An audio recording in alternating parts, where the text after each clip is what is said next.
The line between disinformation and misinformation is not always an easy one to find. Governments need to be willing to do things that are out of their historical perspective, or for the most part, it's really a war footing that we need to be on. It can happen quickly. A Marshall-type plan, don't mean to say that exactly, but a Marshall plan that can go into effect can stimulate a change very quickly. The distrust relates to the health system more generally. A step up from the part of the government on enforcement actions against fake news. I think a couple of things we have to consider are, even before this began, the anti-vaccine movement was very strong, and this is something specifically through social media that has spread. Welcome to Event 201.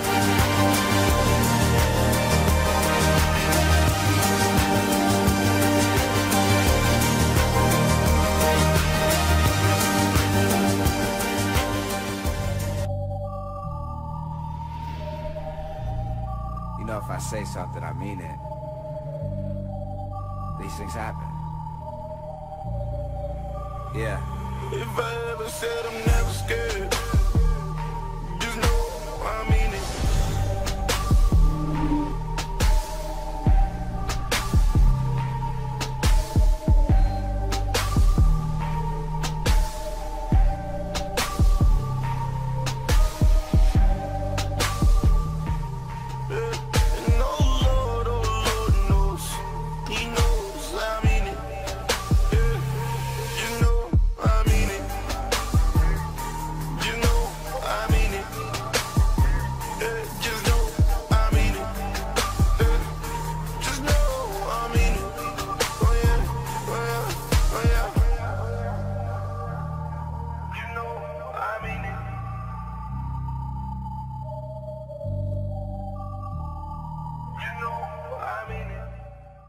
Hi everyone, I'm Spiro, and what you just witnessed were highlights from Event 201, which took place in New York City on October 18th, 2019.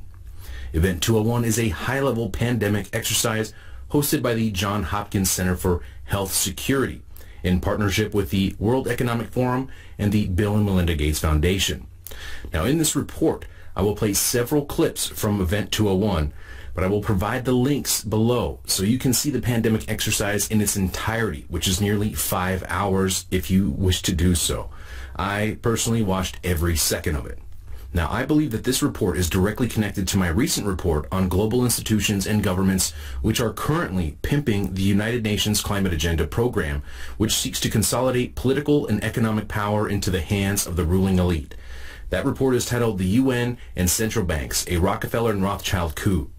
And the follow-up to that report, exposing how George Soros is actively bankrolling campaigns to censor content creators on YouTube, which question the legitimacy of man-made climate change, which in my view, based on my research, is nothing more than a false pretext for global regulations, global taxations, consolidation of power and natural resources, in addition to population control and global governance.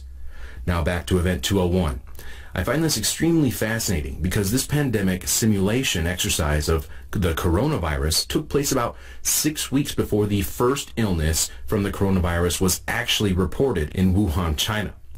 Now, that is one hell of a coincidence if you ask me. I'm not sure if you believe in that sort of thing. I have a hard time believing in coincidences. Another fascinating connection is the fact that not only did Bill and Melinda Gates Foundation participate in and help set up the pandemic simulation of the coronavirus outbreak, they also just so happen to fund the group, the very group who owns the patent to the deadly coronavirus and are already working on a vaccine to solve the current crisis. Again, an incredible coincidence, I know.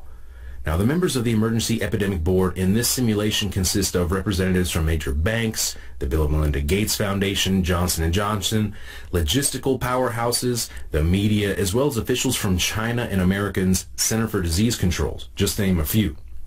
Now, this simulation also includes news reports, which were fabricated just for this exercise. Please keep that in mind because they are eerily similar to reports we are currently seeing regarding the real-world coronavirus outbreak.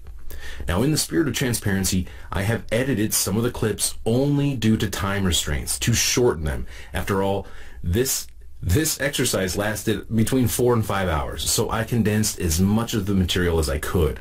Now let's take a quick look at how this simulation began. Hello everyone, I'm Anita Cicero, Deputy Director of the Johns Hopkins Center for Health Security, and today I will be your Master of Ceremonies for Event 201.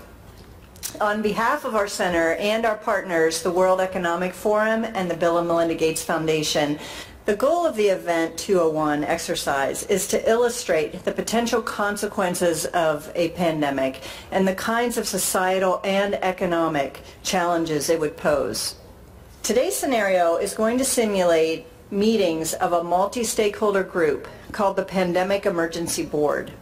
This board has been urgently convened by the World Economic Forum, and Johns Hopkins has been asked to moderate the board meetings and provide expertise during the board's deliberations. The mission of the Pandemic Emergency Board is to provide recommendations to deal with the major global challenges arising in response to an unfolding pandemic.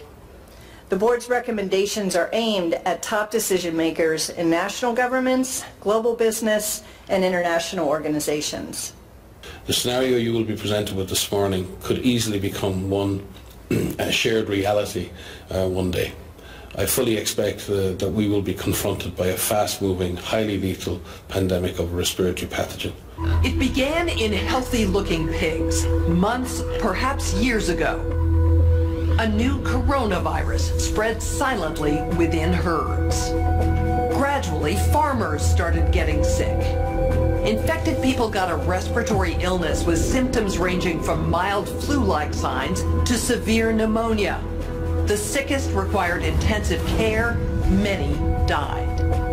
At first, the spread was limited to those with close contacts, healthcare personnel, co-workers, and families. But now, it's spreading rapidly throughout local communities. International travel has turned local epidemics into a pandemic spanning the globe. Just 3 months ago, CAPS started in South America, but has now reached several countries with more than 30,000 cases and nearly 2,000 deaths. Now, this pandemic simulation was broken up into 5 segments ranging from transportation and trade to communications and continuity of infrastructure. Some of the most shocking material is in segment 4 regarding communications. Let's take a quick look. Again, this is a simulation of a coronavirus outbreak which took place only 6 weeks before the actual coronavirus outbreak. Global health experts have highlighted that dis and misinformation are wreaking havoc on the CAPS response. Health workers are under attack in a number of locations due to rumors that they are purposely spreading the disease. And response efforts in many places have had to be suspended because of concerns around violence. Pharmaceutical companies are being accused of introducing the CAPS virus so they can make money on drugs and vaccines, and have seen public faith in their products plummet. Unrest due to false rumors and divisive messaging is rising and is exacerbating spread of the disease as levels of trust fall and people stop cooperating with response efforts. This is a massive problem, one that threatens governments and trusted institutions. National governments are considering or have already implemented a range of interventions to combat misinformation. Some governments have taken control of national access to the internet. Others are censoring websites and social media content. And a small number have shut down internet access completely to prevent the spread of misinformation. Penalties have been put in place for spreading harmful falsehoods, including arrests.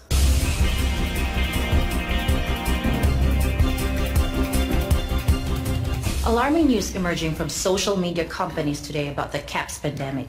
Twitter and Facebook are reporting they've identified and deleted a disturbing number of accounts dedicated to spreading disinformation about the outbreak. For more on this, we go to our correspondent, Catalina Parks.